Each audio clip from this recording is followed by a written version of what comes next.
Et la seule façon d'obtenir la véritable essence du Christ était l'écrasement. Et de cet écrasement vient la révélation que l'écrasement n'est pas une destination. Vous ne restez pas coincé dedans, c'est un moyen de transport. C'est un transport. Merci. Merci de me recevoir. Je me sens plus comme un groupie qu'un invité. Je vous ai admiré depuis la majeure partie de ma vie et j'ai lu tant de vos livres et donc je suis impatient d'avoir cette opportunité. Je vais peut-être sortir mes pompons. Oh, cela fait quelques années que nous travaillons à la réalisation de cet événement, n'est-ce pas? C'est vrai. C'est absolument vrai. Oui, nous avons dérivé une ou deux fois, mais nous sommes là. Merci pour cette opportunité. Et c'est vraiment un honneur pour moi. C'est vraiment Merci. un honneur. Je sais qu'il y a plusieurs millions de personnes qui aimeraient avoir cette chaise en ce moment.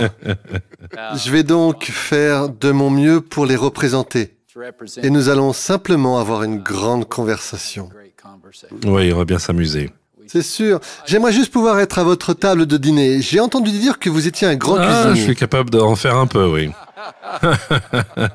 Je ne le fais pas souvent parce que je ne suis pas un cuisinier Eh bien, cela équilibré. me convient. Mais je suis un cuisinier de vacances. Que mangerions-nous si nous étions assis à votre table? Des puddings à la banane. Je fais des puddings à la banane à partir de rien. Je fais de la nourriture de l'âme, du soul food.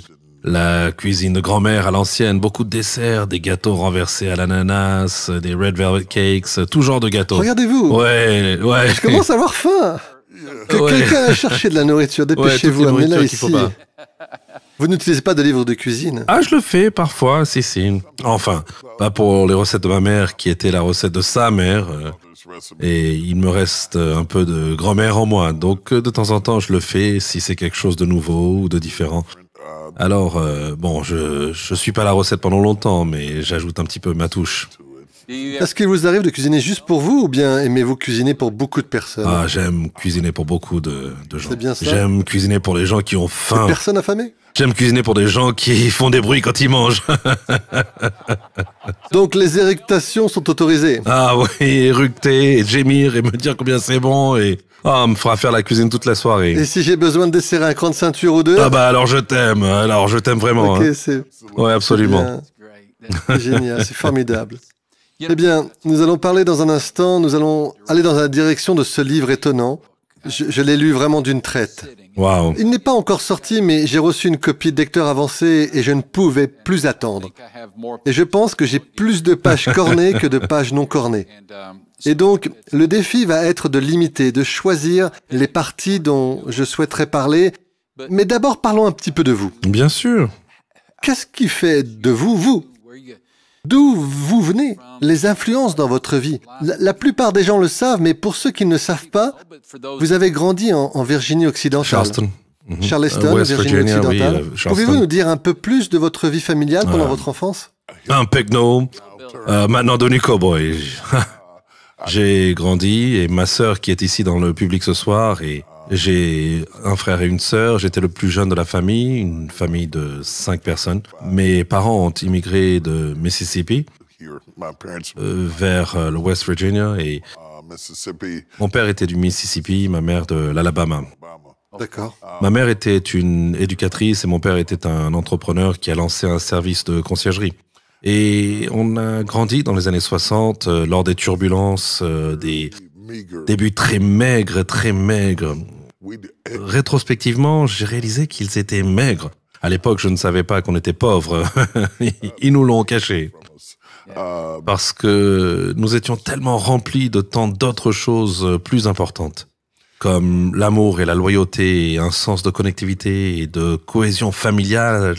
À cet âge, mon frère et ma sœur et moi-même vivons encore dans la même ville. Vraiment? Ah, on est toujours ensemble. Toujours connecté? Oui, on est toujours ensemble. Ma mère, quand elle était mourante, nous a dit « Restez ensemble jusqu'à la fin ». Et c'est ce qu'on a fait. Wow. Oui. Votre père est décédé quand vous étiez jeune? Ah, mon père est décédé tôt, oui. Pouvez-vous nous raconter comment cela s'est passé? Que s'est-il passé et quel a été l'impact? Je pense que cela a probablement eu un impact plus significatif sur mon ministère, plus qu'autre chose. Il est tombé malade quand j'avais 10 ans. C'était un homme très grand et robuste, très travailleur, une éthique forte de travail, un homme, mon super-héros. Il est tombé malade, sa pression sanguine est montée à 280 sur 290 et Il a perdu ses reins, il avait une insuffisance rénale.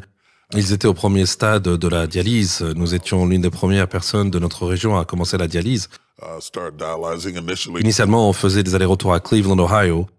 Et j'ai donc grandi dans le traumatisme, dans la confusion. Et ma mère conduisait mon père à la clinique de Cleveland 2 fois par semaine. 2 fois par semaine? Et puis, on a eu notre propre machine pour les reins. Et pour être honnête avec vous, je pouvais faire fonctionner une hémodialyse et je ne pouvais pas faire du vélo. Eh bien, parce que vous aviez 10 ans quand il était malade? Oui, oui. Donc, toute mon attention était concentrée sur le fait de prendre soin de lui. Et donc, il a vécu jusqu'à ce que j'ai 16 ans et puis il est décédé. Et je pense que, aussi tragique que cela a été, c'était tragique pour moi. C'était traumatisant parce qu'il est mort dans la confusion de mon adolescence, dans la tourmente de « qui suis-je » C'est déjà difficile d'être un jeune de 16 ans. Absolument. Si tout est merveilleux, mais Oui. pour que cela se produise...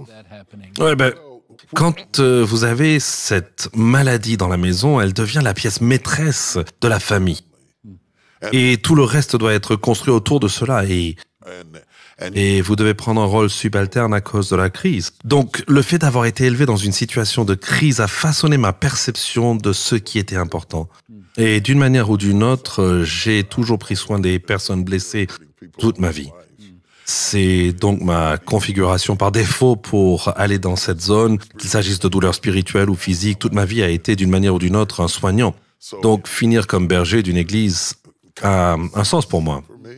Mais c'est l'absence de mon père et le vide douloureux et l'abîme profond de ma confusion et de mon aliénation qui ont créé une soif de trouver quelque chose, de sentir ce gouffre qu'il a laissé. Et je pense que cela m'a poussé à avoir une approche vorace de Dieu. Comment expliquez-vous que cela ne vous a pas poussé à avoir un désir vorace de drogue, ou pour la colère, ou l'amertume, ou bien... Je suis passé à côté de tout cela, ouais, sur le chemin de Jésus. Ouais. Ouais, je suis passé devant tout ça, sur le chemin de Jésus.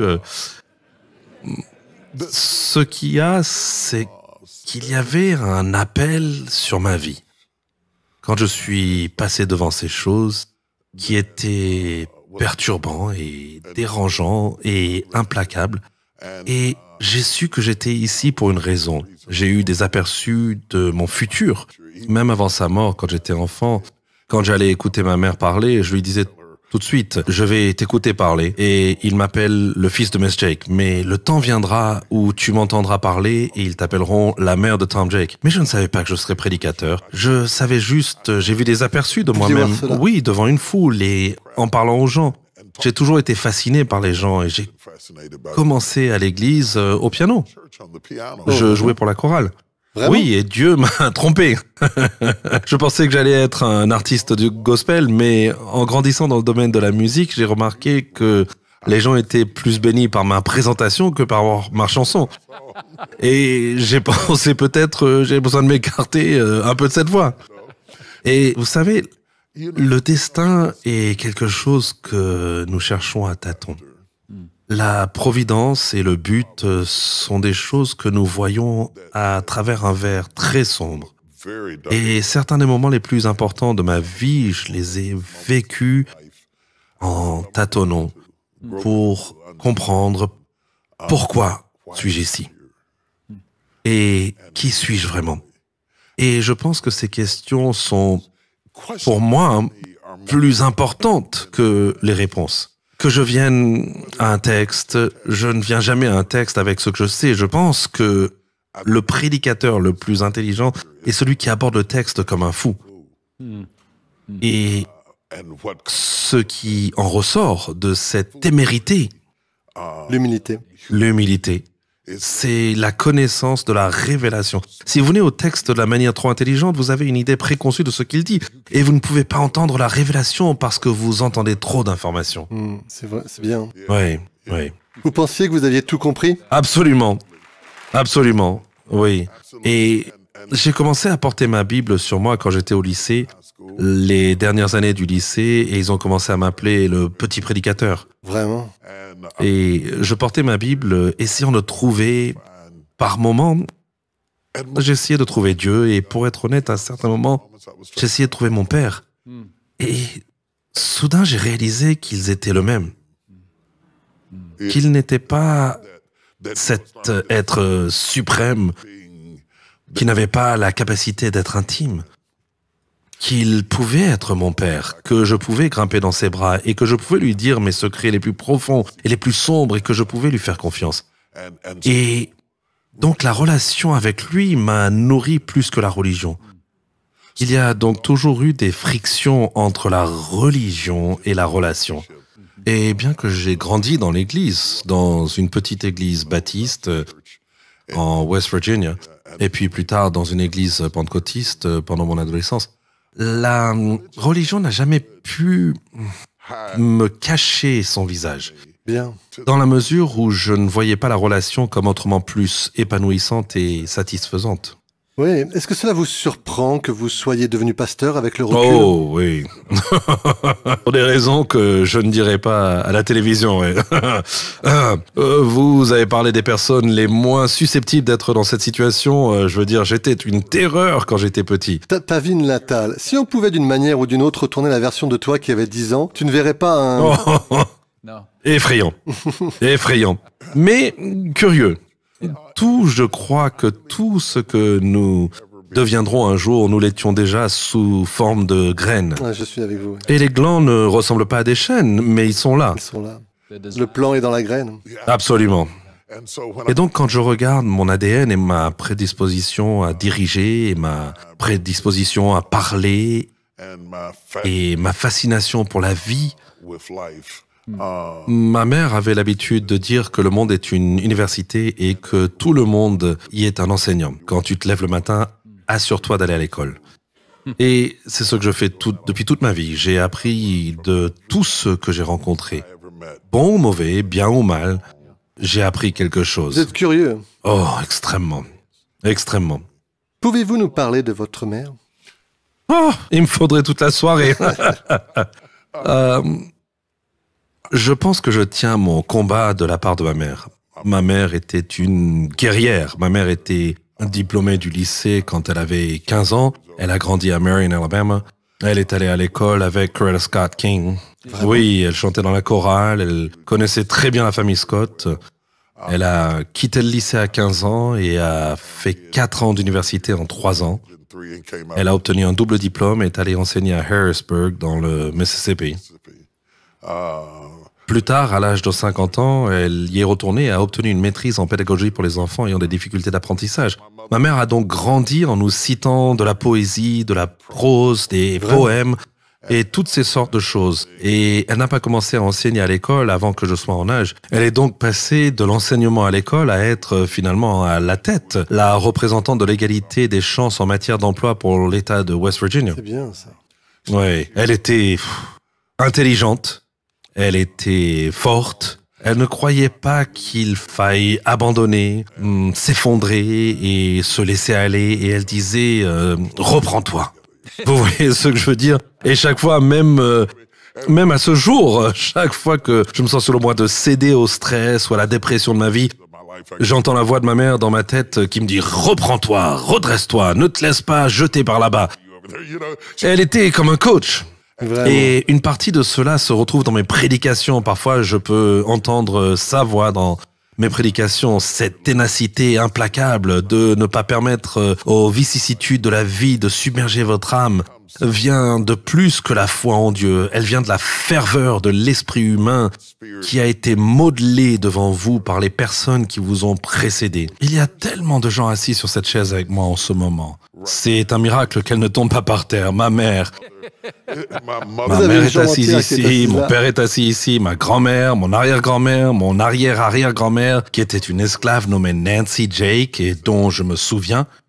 Elle est assise sur cette chaise avec moi. Vraiment. Mon arrière-arrière-grand-père, Willie Smiley, dont la mère était une esclave et qui est morte quand il avait 103 ans, il est assis avec moi aussi. Je suis la somme totale de centaines de personnes qui ont façonné ma vie et ils sont partis physiquement mais ils ont tous laissé des empreintes dans mon âme. Tout un héritage. Absolument. Tout un Et héritage. je pense que c'est vrai pour chacun d'entre nous. Oui, je pense que c'est Oui, nous sommes tous la somme totale de petits dépôts effectués par les personnes qui sont passées à côté de nous au cours de la route. vrai. Y avait-il une personne... Waouh, il y a tellement de choses que je veux vous demander.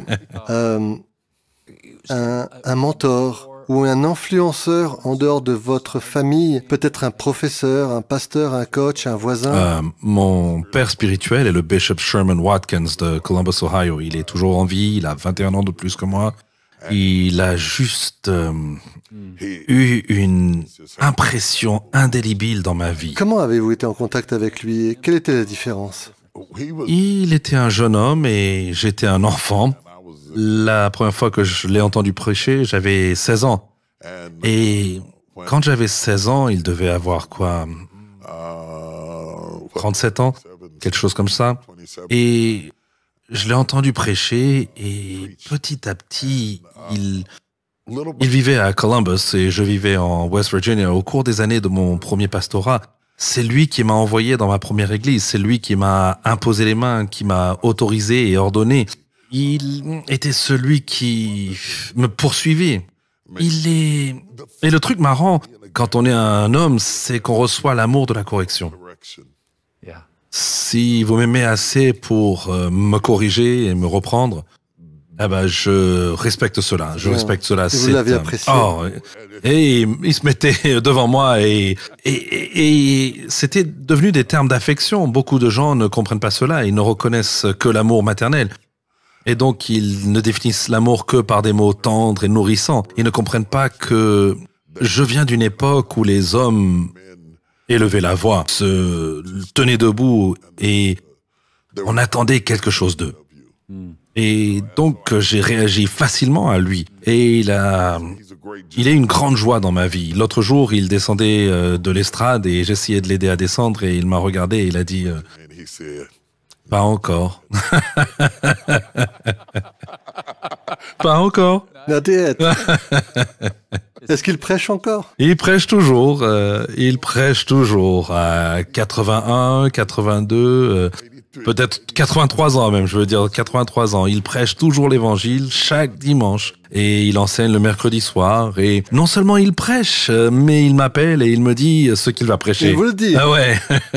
Donc c'est une chose merveilleuse. Vous devez apporter beaucoup de joie dans sa vie. On le fait mutuellement. C'est quand les pères et les fils deviennent plus âgés, le diplôme de fils est de devenir l'ami de votre père. Et il n'y a pas de plus grand honneur que d'être l'ami de son père. Oui, oui. Je sais que nous allons aborder le livre, mais je suis quand même curieux. Il y a des gens qui ont grandi dans un milieu simple, mais ils ont aussi leur part de défis. Pas autant que vous, mais ils ont eu leurs défis. Et pourtant, ils sortent en colère ou amers, amers envers Dieu, aigris envers le monde.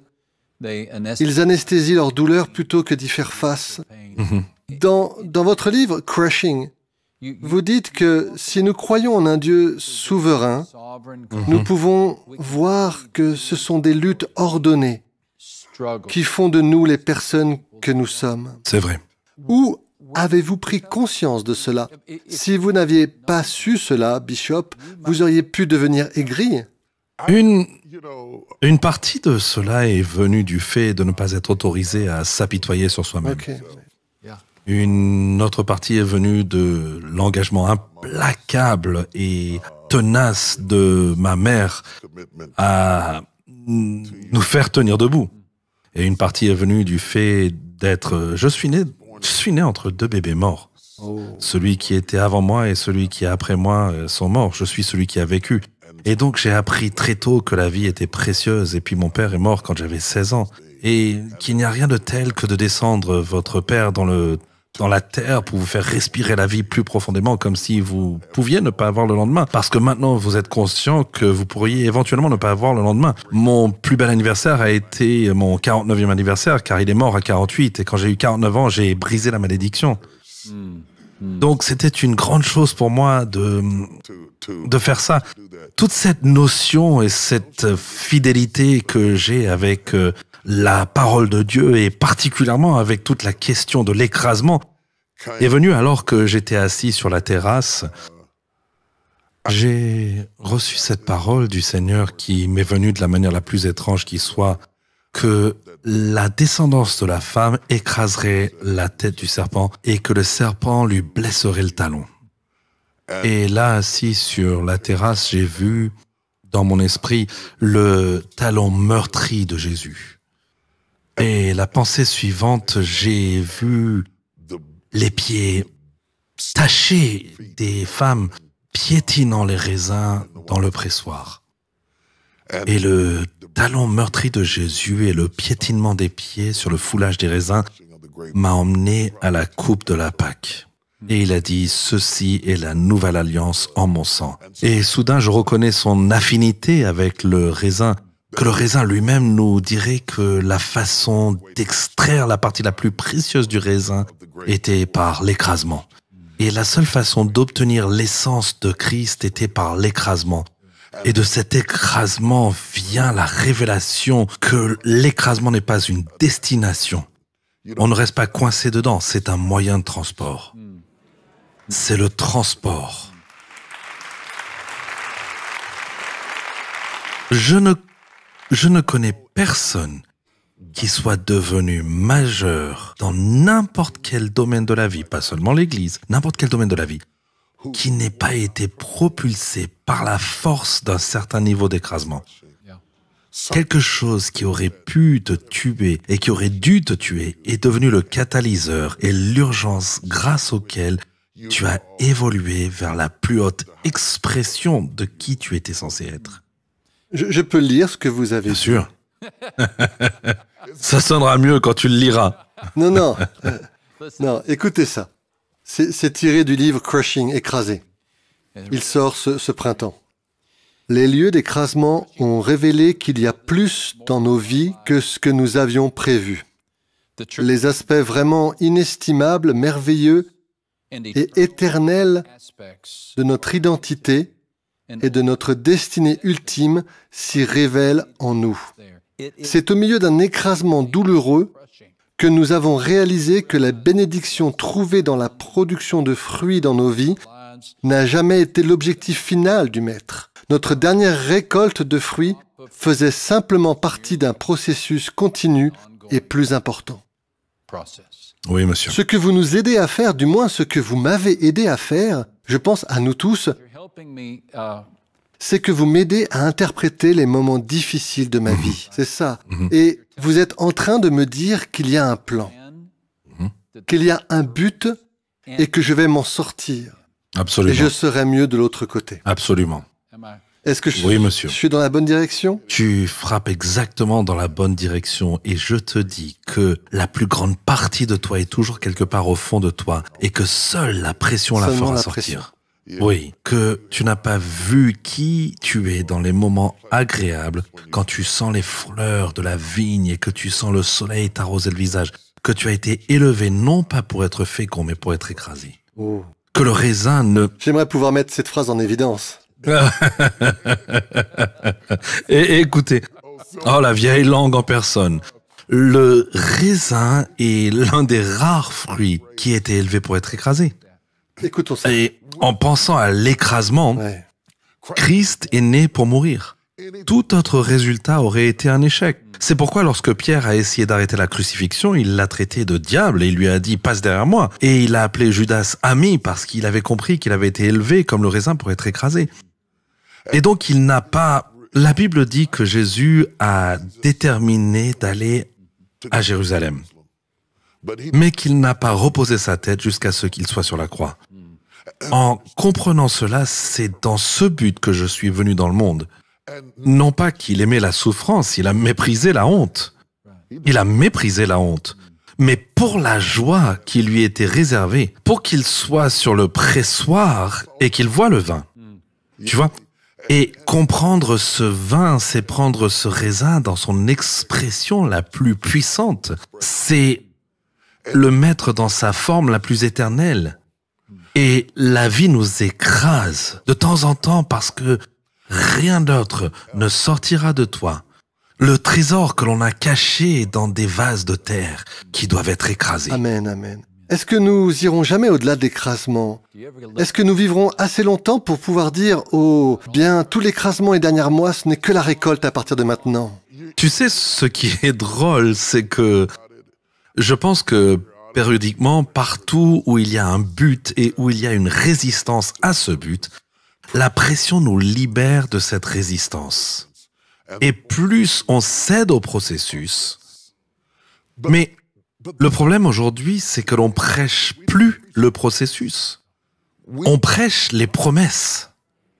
On a donc élevé une génération de personnes qui voient Dieu dans les promesses, pas dans le processus. Donc, tu vas à l'église le dimanche et tu entends parler des promesses de Dieu, tu rentres chez toi pour découvrir le processus. Et quand tu fais face au processus, tu te dis, eh bien, Dieu n'est pas là-dedans. Et je dirais que Dieu est plus dans le processus que dans la promesse.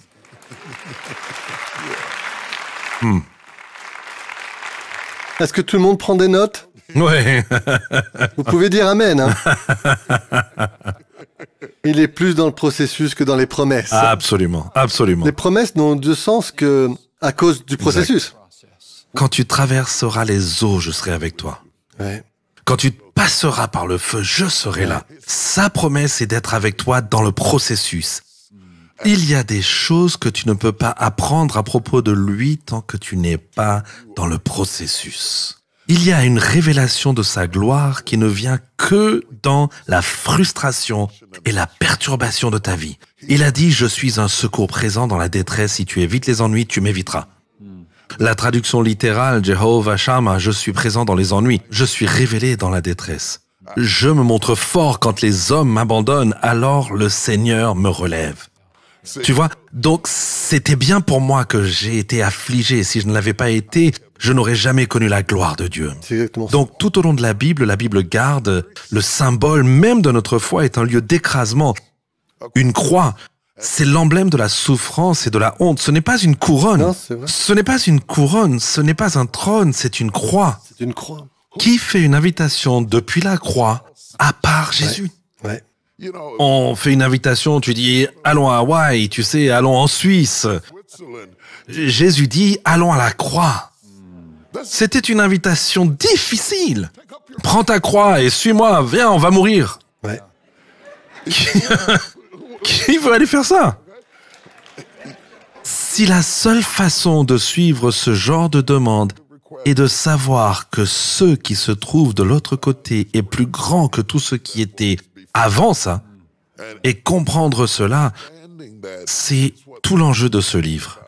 Et laisse-moi juste interjecter une chose rapidement, parce que on a parlé d'écrasement graphique et manifeste, mais je veux mettre en garde le public contre les écrasements invisibles, qui proviennent de forces que tu ne peux pas voir, comme le stress, la peine de cœur et la douleur. Il n'est pas nécessaire que tu sois malade, que tu sois enfermé ou que tu sortes de prison pour être écrasé par le stress. La science nous apprend que la même partie de notre corps qui réagit à la douleur physique, le même signal est envoyé à ton cerveau par la douleur émotionnelle. Elle envoie les mêmes stimuli dans tout le système neurologique lorsque ton cœur est brisé, comme elle le faisait si ta jambe était cassée. Donc tu n'as pas nécessairement besoin de subir une blessure physique pour être écrasé par le stress émotionnel. Et nous vivons dans une époque où des forces invisibles s'abattent sur notre âme tous les jours. Tout va si vite. La technologie, les réseaux sociaux, tout le monde dit tout sur tout, tout le temps. Et le tourbillon dans lequel on se trouve en ce moment est le pressoir. Le tourbillon, le tournoiement fou de nos vies provoque la force centrifuge du fait de tourner autour de nous provoque une pression à elle seule.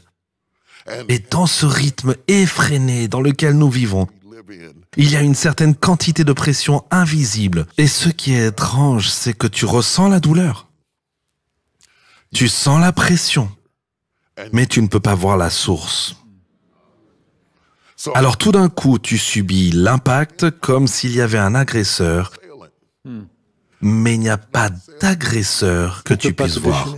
Et Dieu dit que tu peux soit le voir comme le pressoir à vin, soit le voir comme le tour du potier. Mais plus il tourne, plus il le touche, et plus ça change alors que ça tourne. Et si tu n'es pas préparé à la perturbation, alors tu n'es pas préparé à la résurrection. Ouais. Vous n'êtes pas préparé à la perturbation, Ouais. vous n'êtes pas préparé à la résurrection. Ouais. Ce que je vous entends nous dire, c'est qu'il ne faut pas essayer d'échapper à nos problèmes. Non. Mais penchez-vous sur eux. S'appuyer dessus. Penchez-vous Penche-toi sur eux. Et se dire, Dieu, qu'est-ce que tu me dis? Qu'est-ce que tu m'enseignes? Considérons cela comme une Oui, joie, monsieur. mes frères. Lorsque vous faites face à diverses épreuves et tribulations, Oui. Et je vais être honnête, ce n'est pas le... Quelqu'un dit, ce n'est pas facile à faire. non, Ce n'est pas quelque chose que tu fais depuis tes émotions, c'est quelque chose que tu fais depuis un endroit d'apprentissage. Je suis passé par une période dans ma vie où j'étais tout simplement écrasé. Mon cœur était brisé, j'étais inquiété. C'était l'un des moments les plus désemparés de ma vie et je pleurais littéralement lorsque j'ai dit cela à Dieu. J'ai dit, Seigneur, je déteste ça. Je le déteste absolument. Mais je t'aime. Et je sais que tu ne permettras pas de vivre cela si ce n'était pas pour mon bien. Et même si des larmes coulent sur mon visage et que je ne vois pas comment m'en sortir, si tu as souffert pour que je puisse être blessé, c'est uniquement pour me rendre meilleur. Et donc je te fais confiance même quand je ne peux pas te voir. Parce que celui qui a commencé une bonne œuvre en moi l'amènera à son terme. l'achèvera. Tu ne peux pas me convaincre autrement. Ouais. Tu ne peux pas me convaincre qu'il n'est pas pour moi. Et peu importe ce qu'il m'a ordonné d'affronter, quand tout sera terminé, il faut que ça se termine pour moi. Parce que la relation dont je suis le plus sûr, c'est lui. Et la raison pour laquelle je suis si sûr et qu'il n'y a rien en moi qui n'est pas pris en compte. Du début à la fin. Du début à la fin. Il n'y a pas... Toutes les choses sont nues devant lui avec ce que nous avons à faire. Je pourrais décevoir ma femme ou décevoir mes enfants ou décevoir ma mère. Il pourrait découvrir quelque chose sur moi et changer d'avis sur moi. Dieu ne pourrait jamais découvrir quelque chose sur moi. Il ne peut pas être surpris. Oui, il ne peut pas être surpris. Il n'y a rien à mon sujet qu'il ne sache pas. Il s'est déjà fait une idée sur moi. Il a rendu son verdict.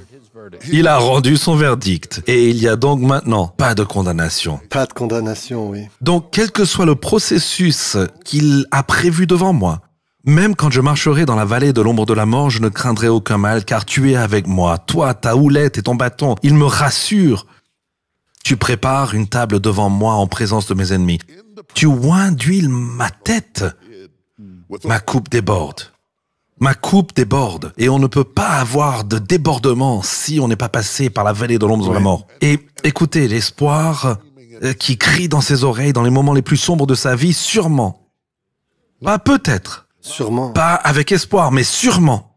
La bonté et la miséricorde me suivront. Me suivront. Me suivront tous les jours de ma vie. Et quand tout sera terminé, je vais habiter dans la maison, du Seigneur. Pour toujours. Pour toujours. C'est trop bien. Oh, j'aime trop. J'aime bien ça. Oui. Alors quand nous nous tenons, toi et moi, au-dessus de cercueils et de petites tombes et d'enfants brûlés dans les incendies, il n'est pas toujours possible d'expliquer Non, monsieur. la souffrance. Il n'est pas toujours possible de faire en sorte que les gens se réjouissent dans ce type d'agonie. J'enseigne aux gens à simplement y survivre. C'est ce que nous devons faire. Contente-toi d'y survivre, n'essaie pas de le comprendre. C'est vrai. Contente-toi d'y survivre. Oui. Parce que si tu y survis, de l'autre côté, tu vas voir quelque chose qui, rétrospectivement, cela a plus de sens C'est qu'aujourd'hui. vrai, n'est-ce pas? C'est vrai. Oui, Oui. En regardant dans le rétroviseur, ce n'est pas que ce soit une chose merveilleuse à vivre. Mais si mon père n'était pas mort quand il est mort, je ne saurais pas qui je suis. Sa mort a été la naissance de mon ministère. Tu vois? Et les graines, les semences nous laissent toujours entendre que la vie sort de la mort. Alors que l'enveloppe extérieure se corrode dans le sol, la vie intérieure éclate. Et tout ce qui meurt en toi, c'est seulement pour que quelque chose d'autre puisse naître en toi. Ouais. J'ai pensé une fois que la raison pour laquelle Dieu peut, qu'il nous permet, il permet à ces saisons de souffrance d'arriver. Vous y faites également référence dans votre livre et c'est simplement l'intense brièveté de cette vie.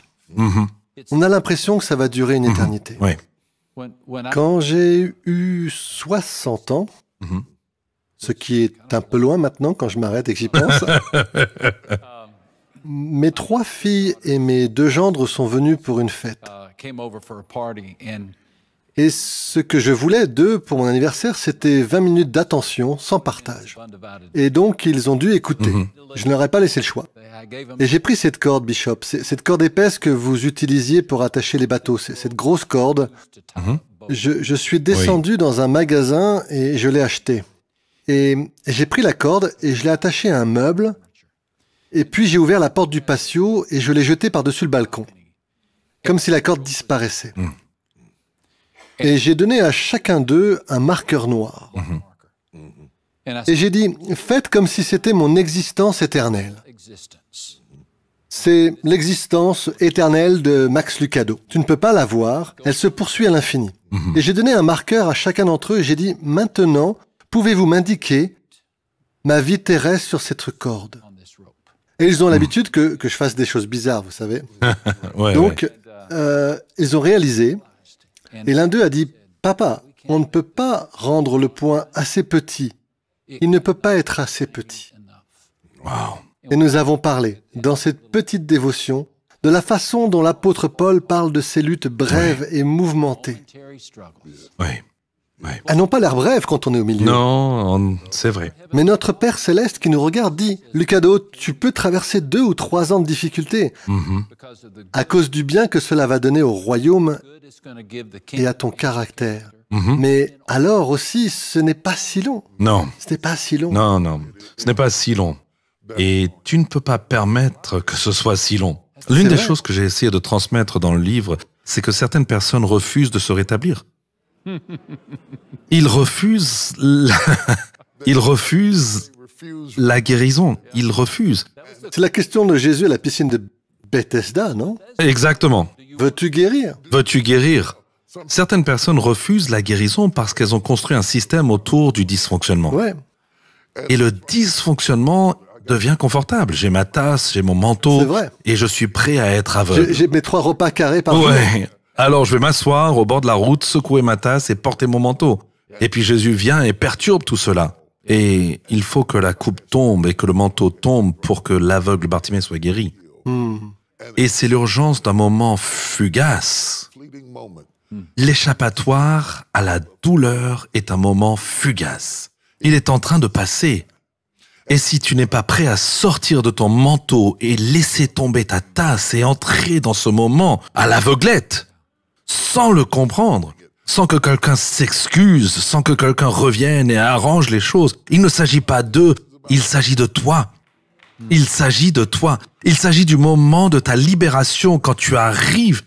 Je n'oublierai jamais lorsqu'au milieu des funérailles de ma mère, un de mes chers amis est venu et j'ai dit « Je veux que tu sois prêt à prêcher ». Et elle a toujours voulu que je le fasse, mais je pense que je ne pourrais pas.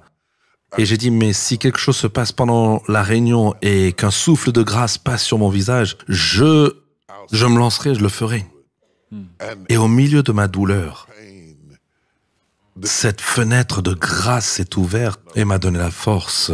Et je me suis levé et j'ai prêché les funérailles de ma mère. Je me sentais...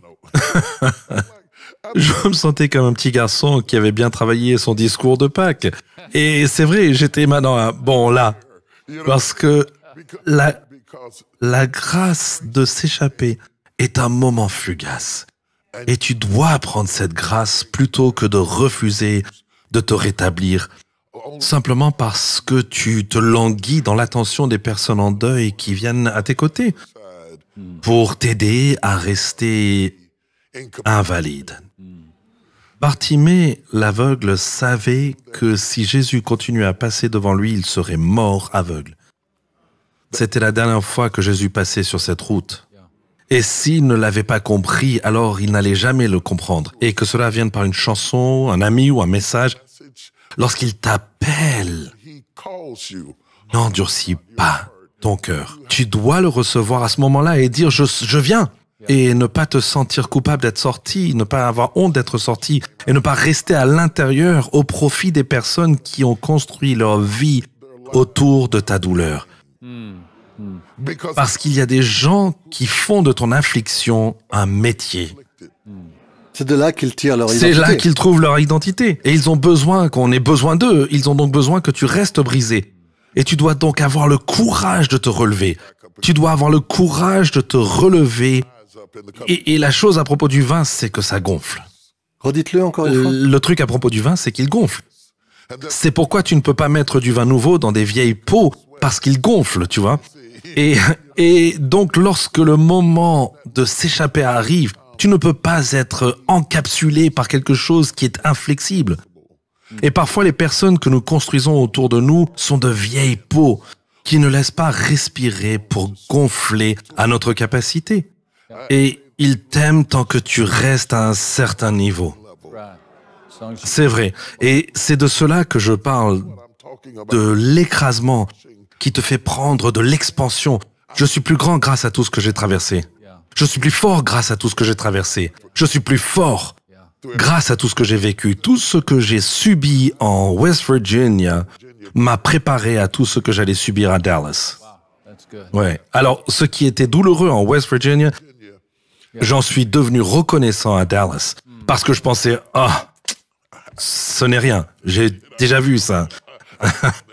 C'est des trucs d'école primaire juste là. Et donc, Dieu laisse Moïse pratiquer ses miracles en privé avant de l'emmener devant Pharaon. Et donc, Dieu nous met dans des situations qui ne sont pas menaçantes pour que nous puissions nous entraîner, pour que le jour de la confrontation, nous ayons une certaine expérience de la gestion de ce moment. Ouais. Joseph. Ouais. Joseph. Qu'est-ce qui est mieux que ça? Il a été mis à l'épreuve dans son affliction. Oui, monsieur. C'est ça, il a été mis à l'épreuve dans son affliction. Absolument. Et ne croyez-vous pas que la raison pour laquelle Joseph a pu être fort est qu'il a pu regarder ses frères et dire « Ce que vous avez voulu, vous l'avez voulu pour le mal. Mais pour Dieu. » Mais Dieu. Mais Dieu oui. l'avait prévu pour le bien. Oui. Et ce que je vois dans votre vie, que j'admire tant, c'est que vous avez regardé ce « Mais Dieu » au milieu de votre histoire. Absolument. Beaucoup de gens veulent le faire sortir. Oui. Tu as voulu le mal pour moi, exact. et puis ça s'arrête juste là. C'est là que leur histoire s'arrête. Je pense que c'est pour cela que Dieu l'a choisi parmi tous les frères. Je pense que c'est pour cela que Dieu l'a béni, car Joseph avait la capacité de bénir quelqu'un qui lui avait fait du mal. Tu vois, quand tu commences à parler du vin, tu dois parler de capacité parce que la croissance est là. Et Joseph a donné l'exemple de la capacité à être plus grand que sa situation. Et donc à celui à qui on donne beaucoup, on demande beaucoup. Et je crois vraiment de tout mon cœur, quand tu lis l'histoire de Joseph, que sa plus grande force était sa capacité à aimer ceux qui l'avaient victimisé. Parce que lorsqu'il les voyait, il pleurait. C'est vrai. Vous vous souvenez, avant qu'il ne divulgue, avant qu'il ne reconnaisse qui il était. C'est exact. Il a dû sortir et pleurer. Son cœur était si tendre. C'est vrai. Et je pense en fait que lorsqu'il a dit « Vous l'avez voulu pour le mal, mais Dieu l'a rendu pour le bien », je pense qu'il essayait de les réconforter, pas de les châtier. Je pense que vous avez raison. Ouais. Et ça va aller, ça va aller. C'est bon. Ça va aller. Vous aviez prévu le mal, mais ça va. Dieu l'a transformé et j'y suis quand même arrivé. Lorsque tu retires ton histoire des personnes qui t'ont fait du mal et que tu détermines dans ton cœur que quoi que tu aies fait, c'est pas grave. Je suis quand même arrivé. Tu n'auras aucune raison d'être amer. Et voilà. En fait,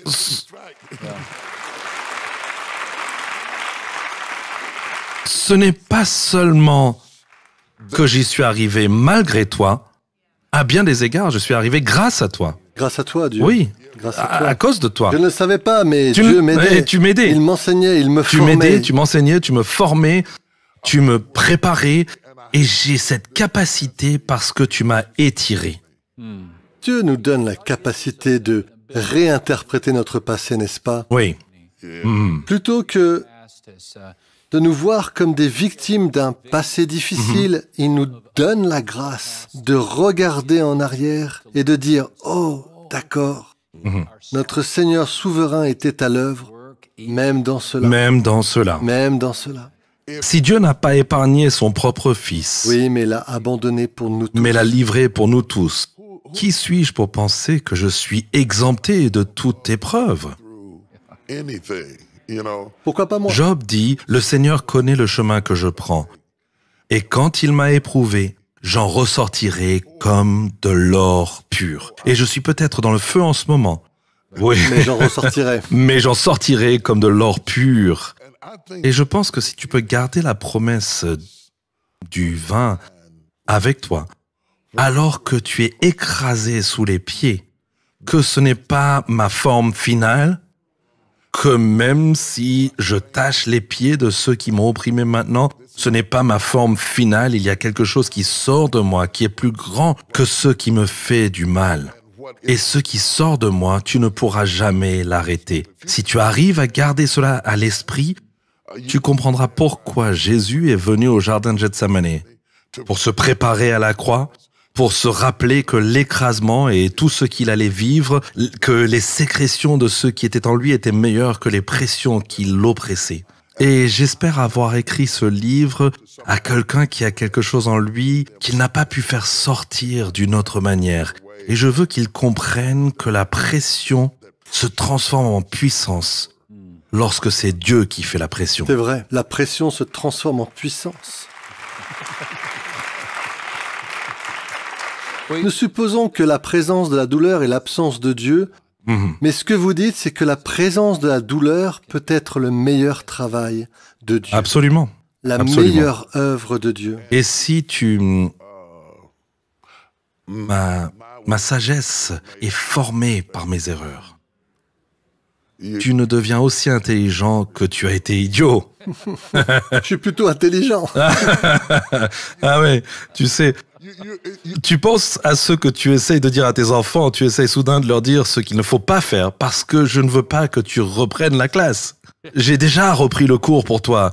Ça ne marche pas, n'essaye pas d'aller par là, va de ce côté-là. Et pourtant, parfois, ils doivent avoir leurs propres expériences pour avoir leur propre relation avec Dieu. Et je pense que la parole est en train d'être écrite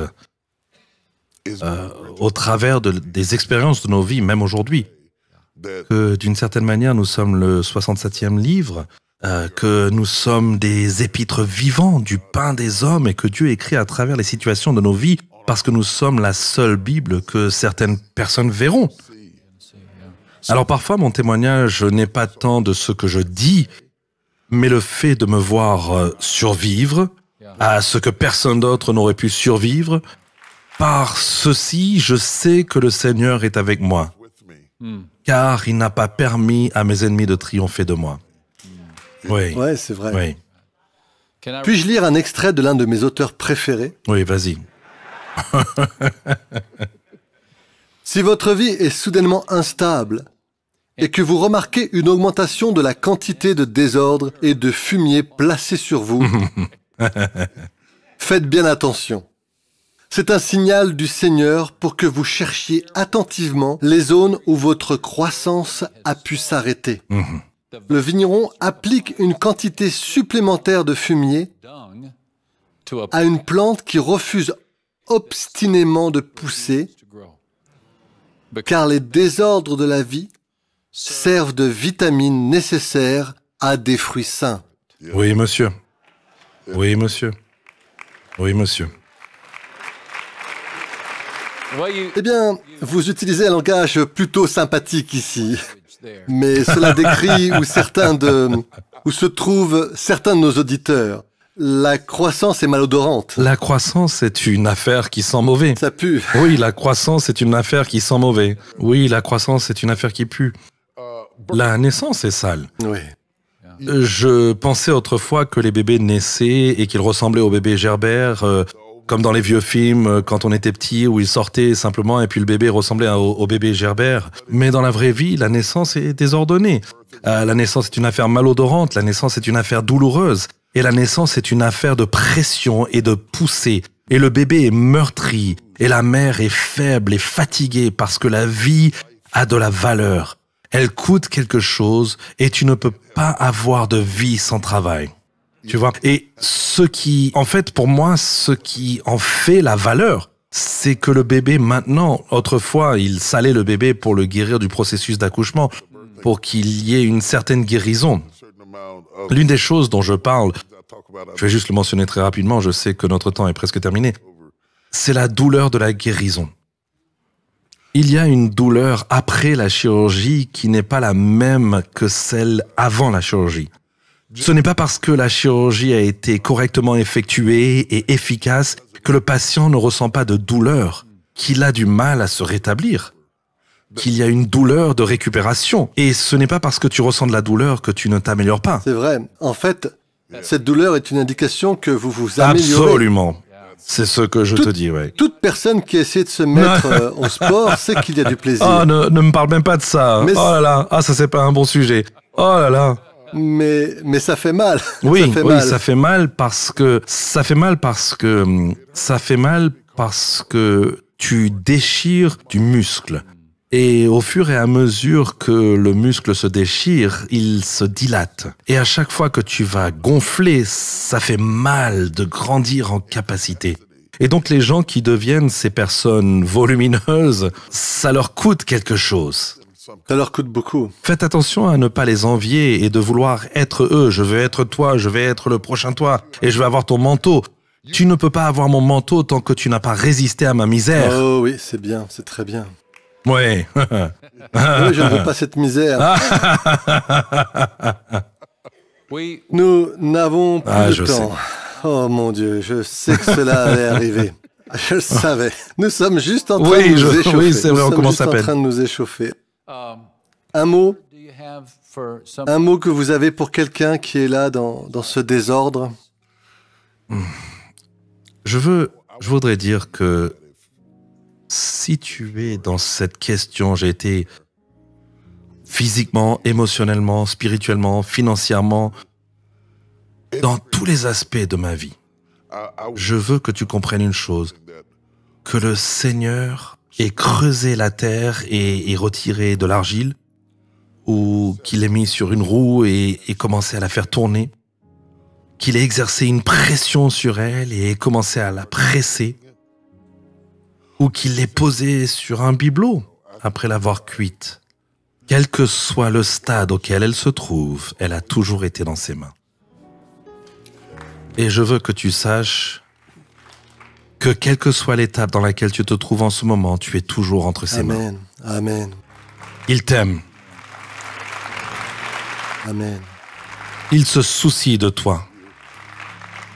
Et quand tout sera terminé, il prendra ce qui semblait être un moment écrasant pour produire quelque chose en toi qui est si distingué, si frais, si nouveau, que Jésus a dit « Je ne boirai plus de vin jusqu'à ce que j'en boive du dans nouveau la maison de mon Père. avec toi dans le royaume de Dieu. » Alors il faut que j'y sois.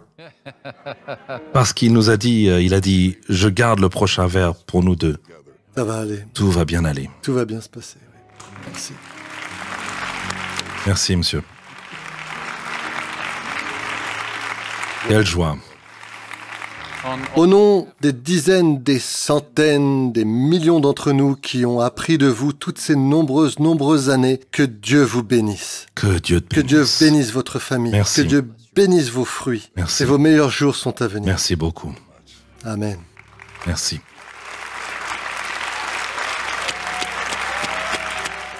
Shalom, j'espère que vous avez aimé cette vidéo. Abonnez-vous pour ne pas rater nos programmes. Merci de faire partie de notre famille TBN.